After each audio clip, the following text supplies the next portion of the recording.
जय हिंद दोस्तों। आप सभी का स्वागत है आपका अपना यूट्यूब चैनल एसएससी यूनिक मस्ती में। दोस्तों आज का ये जो आपका सेशन है ये आपका आधुनिक भारतीय इतिहास का सेशन है और इसमें अति महत्वपूर्ण ऑब्जेक्टिव प्रश्न है क्योंकि कुछ पिछले वीडियो में ही हमने बताए थे और आज हम इस वीडियो में फिर लेके आए हैं। चलिए बिना समय गंवाए हुए हम इस सेशन की ओर बढ़ते हैं। इस सेशन का पहला सवाल है, द्वैध शासन नीति को किसने समाप्त किया था? ऑप्शन है Lord Mountbatten, Curzon, Warren Hastings, Lord Ripon. आपका सही जवाब हो जाएगा ऑप्शन नंबर सी, आपका सही जवाब हो जाएगा वारेन हेस्टिंग्स। चलिए दोस्तों हम अगला सवाल की ओर बढ़ते हैं। आपका अगला सवाल है, बंगाल का द्वंद्व शासन कब से कब तक चला? ऑप्शन है 1757 से 1767 तक, 1764 से 1793 ईस्वी तक, 1765 से 1772 तक, 1760 से 1793 ईस्वी तक।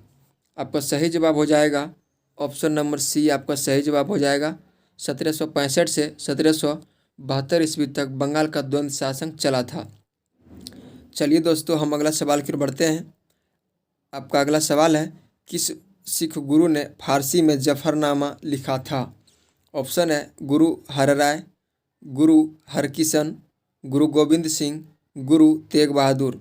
दोस्तों आपका सही जवाब हो जाएगा ऑप्शन नंबर सी, गुरु गोविंद सिंह ने गुरु गोविंद सिंह ने फारसी में जफरनामा लिखे थे। चलिए दोस्तों हम अगला प्रश्न की ओर बढ़ते हैं। आपका अगला प्रश्न है भारत का प्रथम गवर्नर जनरल व वायसराय था? ऑप्शन है Lord Hastings, Lord Canning, Lord Mountbatten, Lord Mount और लॉर्ड कर्जन। आपका सही जवाब हो जाएगा option number B, Lord Canning आपका सही जवाब हो जाएगा। चलिए दोस्तों हम अगला प्रश्न की ओर बढ़ते हैं। आपका अगला प्रश्न है 5 नंबर है आपका प्रश्न, द्वितीय आंग्ल मैसूर युद्ध को बंद करने के लिए टीपू सुल्तान तथा अंग्रेजों के मध्य मंगलौर की संधि 1784 ईस्वी में हुई। इस संधि पर अंग्रेजों की ओर से हस्ताक्षर करने वाला मद्रास के गवर्नर का क्या नाम था? ऑप्शन है Lord Harry, Lord Hamilton, Lord Macartney, Lord Stephenson. आपका सही जवाब हो जाएगा option number C, Lord Macartney. Lord Macartney आपका सही जवाब हो जाएगा ऑप्शन नंबर सी। चलिए दोस्तों आपका छठा प्रश्न है, सहायता संधि के संबंध में किसने कहा, हमारी नीति और हमारे लक्ष्य में भारतीय राज्यों को शून्य की स्थिति में पहुंचा दिया? ऑप्शन है लॉर्ड बेलेजी, थॉमस मुनरो, लॉर्ड डलहौजी, इनमें से कोई नहीं। आपका सही जवाब हो जाएगा ऑप्शन नंबर ए, लॉर्ड बेलेजी ने कहा था। चलिए दोस्तों हम 7वां प्रश्न की ओर बढ़ते हैं। 7वां प्रश्न है आपका, रंजीत सिंह किस स्थान पर अधिकार करने के बाद महाराजा की उपाधि धारण की? ऑप्शन है लाहौर, अमृतसर, मालवा और कांगड़ा। आपका सही जवाब हो जाएगा ऑप्शन नंबर ए, लाहौर आपका सही जवाब हो जाएगा। चलिए हम 8वां प्रश्न की ओर बढ़ते हैं। 8वां प्रश्न है ब्रिटिश सरकार ने भारत में अस्थायी बंदोबस्त कब लागू किया? ऑप्शन है 1753 ईस्वी, 1793 ईस्वी, 1762 ईस्वी और 1803 ईस्वी। आपका सही जवाब हो जाएगा 1793 ईस्वी, जो कि ऑप्शन नंबर बी में है। 1793 ईस्वी आपका सही जवाब हो जाएगा। चलिए हम 9वीं प्रश्न की ओर बढ़ते हैं। 9वीं प्रश्न है आपका, भारत में विकेंद्रीकरण का शुभारंभ किसके समय में हुआ? ऑप्शन है Lord Dufferin, Lord Lytton, Lord Ripon और लॉर्ड मेयो।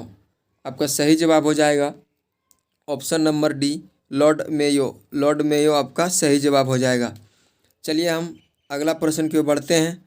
अगला आपका 10वां प्रश्न है, भारत में आधुनिक शिक्षा का जन्मदाता किसे कहा जाता है? ऑप्शन है Charles Grant, Marshman, William Jones Marshall. आपका सही जवाब हो जाएगा चार्ल्स ग्रांट आपका सही जवाब होगा। चलिए दोस्तों हम 11वीं प्रश्न की ओर बढ़ते हैं। 11वीं प्रश्न आपके सामने, ब्रिटिश ईस्ट इंडिया कंपनी ने चाय की व्यापारिक एकाधिकार को एक एक्ट के द्वारा खो दिया। ऑप्शन है 1793 के चार्टर एक्ट, 1813 के चार्टर एक्ट, 1833 के चार्टर एक्ट, 1853 के चार्टर एक्ट। आपका सही जवाब हो जाएगा 1833 के चार्टर एक्ट के द्वारा एकाधिकार एक्ट को खो दिया था। चलिए हम अगला प्रश्न की ओर बढ़ते हैं। अगला प्रश्न है आपका, लॉर्ड कॉर्नवालिस की कब्र कहाँ स्थित है? ऑप्शन है गाजीपुर, बलिया, वाराणसी, विलियम बेंटिंक। आपका सही जवाब हो जाएगा गाजीपुर आपका सही जवाब हो जाएगा। लॉर्ड कॉर्नवालिस की कब्र गाजीपुर में स्थित है। चलिए दोस्तों हम 13वीं प्रश्न की ओर बढ़ते हैं। 13वीं प्रश्न है आपका, ब्रिटिश भारतीय राज्य क्षेत्र का अंतिम प्रमुख विस्तार किसके समय हुआ? ऑप्शन है डफरिन के समय में, डलहौजी के समय में, लिटन के समय में, कर्जन के समय में। आपका सही जवाब हो जाएगा डलहौजी के समय में आपका सही जवाब हो जाएगा। चलिए हम अगला प्रश्न की ओर बढ़ते हैं। अगला प्रश्न है आपका, विधवा पुनर्विवाह अधिनियम किसके शासन में क्रियान्वित किया गया? ऑप्शन है Dalhousie, Lord Canning, Henry Hardinge और लॉर्ड लॉरेंस। आपका सही जवाब हो जाएगा option number B, Lord Canning के समय में विधवा पुनर्विवाह अधिनियम शासनकाल क्रियान्वित किया गया। चलिए दोस्तों हम अगला प्रश्न की ओर बढ़ते हैं। अगला प्रश्न है आपका, निम्न में से कौन चतुराईपूर्ण निष्क्रियता नीति के साथ जुड़ा है? ऑप्शन है William Bentinck, Lord Canning, Lord Mayo और जॉन लॉरेंस। आपका सही जवाब हो जाएगा option number D, John Lawrence आपका सही जवाब हो जाएगा। चलिए दोस्तों हम अगला प्रश्न की ओर बढ़ते हैं। अगला प्रश्न है आपका, भारत में स्थानीय स्वायत्त शासन को किसने प्रोत्साहित किया? ऑप्शन है Lord Mayo, Lord Lytton, Lord Canning और लॉर्ड रिपन। आपका सही जवाब हो जाएगा option number D, Lord Ripon ने प्रोत्साहित किया। चलिए हम अगला प्रश्न की ओर बढ़ते हैं। अगला आपका 17वीं प्रश्न है, किस वायसराय की हत्या अंडमान निकोबार द्वीप समूह में एक दंडित अपराधी द्वारा की गई थी? ऑप्शन है Lord Curzon, Lord Ripon, Lord Mayo, Lord Minto. आपका सही जवाब हो जाएगा लॉर्ड मेयो के द्वारा किया गया। चलिए दोस्तों हम अगला प्रश्न की ओर बढ़ते हैं। आपका अगला प्रश्न है, इस्तमरारी बंदोबस्त किसने लागू किया? ऑप्शन है बेलेलजी, Baron Hastings, Lord Cornwallis, Lord Dufferin. आपका सही जवाब हो जाएगा लॉर्ड कॉर्नवालिस आपका सही जवाब हो जाएगा। आपका सही जवाब लॉर्ड कॉर्नवालिस हो जाएगा। चलिए दोस्तों हम अगला प्रश्न की ओर बढ़ते हैं। आपका अगला प्रश्न है, अपने पुत्र के स्थान पर दूसरे उत्तराधिकारी को गोद लेने के अधिकार को पुनः स्थापित किया गया। ऑप्शन है 1858 के भारत सरकार के अधिनियम से लॉर्ड कैनिंग ने 1860 में सनद की जारी किए जाने से 1858 की सामग्री की घोषणा की। आपका सही जवाब हो जाएगा ऑप्शन नंबर डी, आपका सही जवाब हो जाएगा 1858 में सामग्री की घोषणा से। चलिए दोस्तों हम अगला प्रश्न की ओर बढ़ेंगे। आपका अगला प्रश्न है, ब्रिटिश भारत की राजधानी का कलकत्ता से दिल्ली स्थानांतरण किसके काल में क्रियान्वित हुआ? ऑप्शन है Lord Minto, Lord Hardinge, Lord Chelmsford और लॉर्ड रीडिंग। आपका सही जवाब हो जाएगा लॉर्ड हार्डिंग आपका सही जवाब हो जाएगा। इसी के शासनकाल में कलकत्ता से दिल्ली राजधानी स्थानांतरित हुआ था। चलिए हम अगला सवाल की ओर बढ़ेंगे। अगला सवाल है आपका, निम्नलिखित में से वह अंग्रेज गवर्नर जनरल कौन सा था जो कंपनी के एक क्लर्क के रूप में भारत आया था? ऑप्शन है Lord Chelmsford, Lord Dufferin, Lord बेलेलजी, बैरन हेस्टिंग्स। आपका सही जवाब हो जाएगा option number D, Baron Hastings आपका सही जवाब हो जाएगा। चलिए दोस्तों, हम अगला प्रश्न की ओर बढ़ेंगे। अगला प्रश्न है आपका, वर्ष 1784 ईस्वी में एशियाटिक सोसाइटी ऑफ बंगाल की स्थापना किसने की थी? ऑप्शन है एनी बेसेंट, बाल गंगाधर तिलक, विलियम जेम्स और जोनाथन डंकन।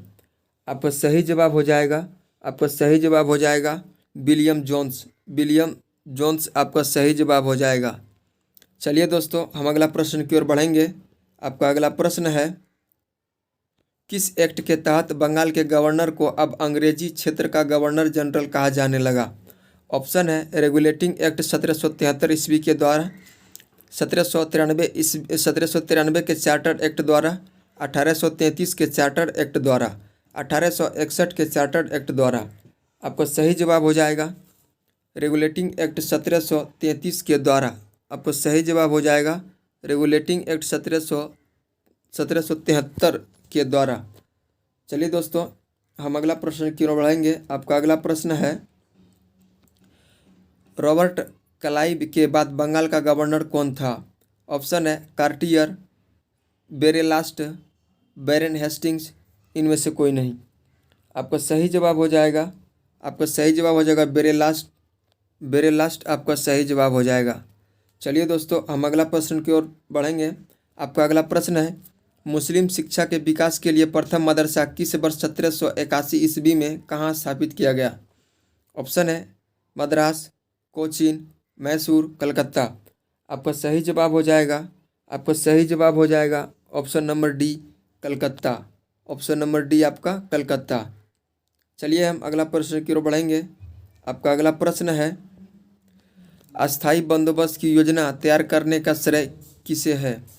ऑप्शन है John Shore, captain सिलीमैन, John Napier और बिन्सन। आपका सही जवाब हो जाएगा option number A, option number A John Shore आपका सही जवाब हो जाएगा। चलिए हम अगला प्रश्न की ओर बढ़ेंगे। अगला प्रश्न है आपका, भारत में सहायक संधि का प्रथम प्रयोग किसके द्वारा किया गया? ऑप्शन है अल्मीडा, बैरन हेस्टिंग, डुप्ले, बेलेलजी।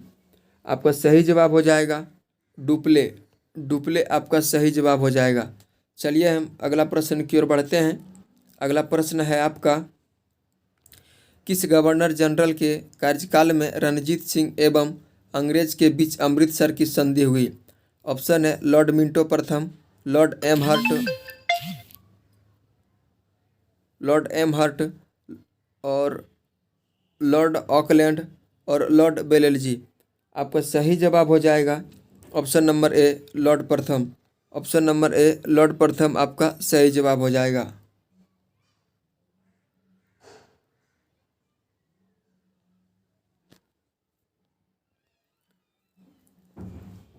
आपका प्रश्न है, किस गवर्नर जनरल के शासनकाल में रणजीत सिंह एवं अंग्रेज के बीच अमृतसर की संधि हुई? ऑप्शन है लॉर्ड मिंटो प्रथम, लॉर्ड एमहर्ट्स, लॉर्ड ऑकलैंड, लॉर्ड बेलेलजी। आपका सही जवाब हो जाएगा लॉर्ड मिंटो प्रथम।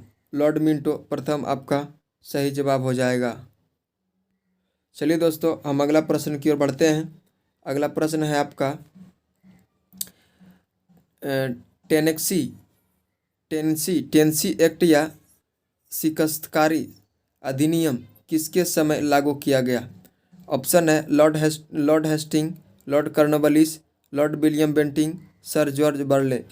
आपका सही जवाब हो जाएगा option number A, option number A Lord Hastings आपका सही जवाब हो जाएगा। चलिए दोस्तों, हम अगला प्रश्न की ओर बढ़ते हैं। आपका अगला प्रश्न है, निम्नलिखित में से किस अंग्रेज गवर्नर ने शिमला को ग्रीष्मकालीन राजधानी बनाया गया? ऑप्शन है Lord Canning, Lord Dalhousie, Lord Elgin और लॉर्ड लिटन। आपका सही जवाब हो जाएगा लॉर्ड डलहौजी। लॉर्ड डलहौजी आपका सही जवाब हो जाएगा option number B, Lord Dalhousie. चलिए दोस्तों, हम अगला प्रश्न की ओर बढ़ते हैं। 31वां प्रश्न है आपका, निम्नलिखित में से किसे भारत के उद्यारक की संधि दी गई? ऑप्शन है रिपन को, इरविन को, बेवेल को और लिन थिंगो को। आपका ऑप्शन है ऑप्शन नंबर ए, रिपन को, लॉर्ड रिपन को दिया गया। चलिए दोस्तों, हम अगला प्रश्न की ओर बढ़ेंगे।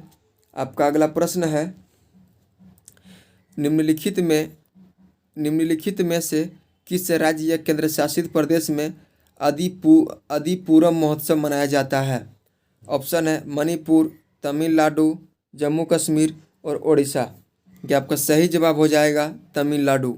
तमिलनाडु आपका सही जवाब होगा। चलिए हम 33वें प्रश्न की ओर बढ़ते हैं। 33वां प्रश्न है आपका, राष्ट्रीय संस्कृति महोत्सव 2022 का आयोजन कहाँ किया गया?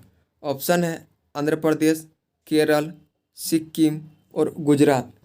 आपका सही जवाब हो जाएगा आंध्र प्रदेश। आंध्र प्रदेश आपका सही जवाब होगा। चलिए दोस्तों हम अगला प्रश्न की ओर बढ़ते हैं। आपका अगला प्रश्न है, भारत में सर्वाधिक रामसर स्थल किस राज्य में है? ऑप्शन है गुजरात, आंध्र प्रदेश, उड़ीसा और तमिलनाडु। आपका सही जवाब हो जाएगा ऑप्शन नंबर डी, तमिलनाडु आपका सही जवाब हो जाएगा। तमिलनाडु आपका सही जवाब हो जाएगा। चलिए दोस्तों हम अगला प्रश्न की ओर बढ़ते हैं। आपका अगला प्रश्न है, आईसीसी महिला अंडर 19 विश्व कप का पहला संस्करण 2023 में किस देश में आयोजित होगा? आपका ऑप्शन है दक्षिण अफ्रीका, भारत, यूएई, ऑस्ट्रेलिया। आपका सही जवाब हो जाएगा ऑप्शन नंबर ए, दक्षिण अफ्रीका आपका सही जवाब हो जाएगा। चलिए हम अगला प्रश्न की ओर बढ़ते हैं।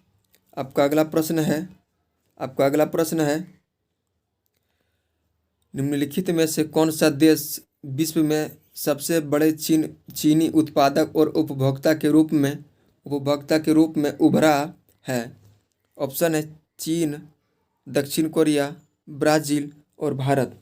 आपका सही जवाब हो जाएगा ऑप्शन नंबर डी, भारत आपका सही जवाब होगा। चलिए दोस्तों हम 37वें प्रश्न की ओर बढ़ते हैं। 37वें प्रश्न है, जनवरी 2023 से यूरो मुद्रा अपनाने वाला यूरोजोन का 20वां सदस्य देश कौन होगा? ऑप्शन है ब्रिटेन, क्रोएशिया, यूक्रेन और फिनलैंड। आपका सही जवाब होगा ऑप्शन नंबर बी, क्रोएशिया आपका सही जवाब होगा। चलिए हम 38वें प्रश्न की ओर बढ़ते हैं। 38वें प्रश्न है आपका, राष्ट्रमंडल में शामिल होने वाला 56वां देश कौन बना है? ऑप्शन है गयाना, टोगो, यमन और इराक। आपका सही जवाब हो जाएगा ऑप्शन नंबर बी, आपका सही जवाब हो जाएगा टोगो आपका सही जवाब होगा। चलिए हम अगला प्रश्न की ओर बढ़ते हैं। अगला प्रश्न है आपका, Padmaja Naidu Himalayan zoological park कहाँ स्थित है? ऑप्शन है जबलपुर, भीमबेटका, दार्जिलिंग, गुवाहाटी। आपका सही जवाब हो जाएगा दार्जिलिंग। आपको सही जवाब हो जाएगा दार्जिलिंग में स्थित है। चलिए हम अगला प्रश्न की ओर बढ़ते हैं। सरहुल महोत्सव किस राज्य में मनाया जाता है? ऑप्शन है झारखंड, केरल, सिक्किम और तेलंगाना। आपका सही जवाब हो जाएगा झारखंड आपका सही जवाब होगा। चलिए हम अगला प्रश्न की ओर बढ़ते हैं। अगला प्रश्न है, भारत का पहला वानिकी विश्वविद्यालय किस राज्य में स्थापित किया जाएगा? ऑप्शन है सिक्किम, तेलंगाना, महाराष्ट्र, कर्नाटक। आपका सही जवाब हो जाएगा तेलंगाना आपका सही जवाब हो जाएगा। चलिए दोस्तों हम अगला प्रश्न की ओर बढ़ते हैं। अगला प्रश्न है आपका अगला प्रश्न है, नासा के अंतर्राष्ट्रीय वायु और अंतरिक्ष कार्यक्रम को पूरा करने वाले पहले भारतीय कौन बनी? ऑप्शन है प्रियंका मोहिते, नीलिमा ठाकुर, जाह्नवी गंगोत्री, इंदिरा नूई। आपका सही जवाब हो जाएगा ऑप्शन नंबर ए आपका सही जवाब हो जाएगा। ऑप्शन नंबर ए आपका सही जवाब हो जाएगा, प्रियंका मोहिते आपका सही जवाब हो जाएगा। चलिए दोस्तों ये रहा था आज का आपका आधुनिक भारतीय इतिहास का ये रिवीजन क्वेश्चन था, जो कि सभी प्रतियोगी परीक्षाओं के लिए अति महत्वपूर्ण है और जो हिस्ट्री का ये सारा ऑब्जेक्टिव प्रश्न था। चलिए दोस्तों इससे आगे हम फिर अब नेक्स्ट वीडियो में मिलेंगे।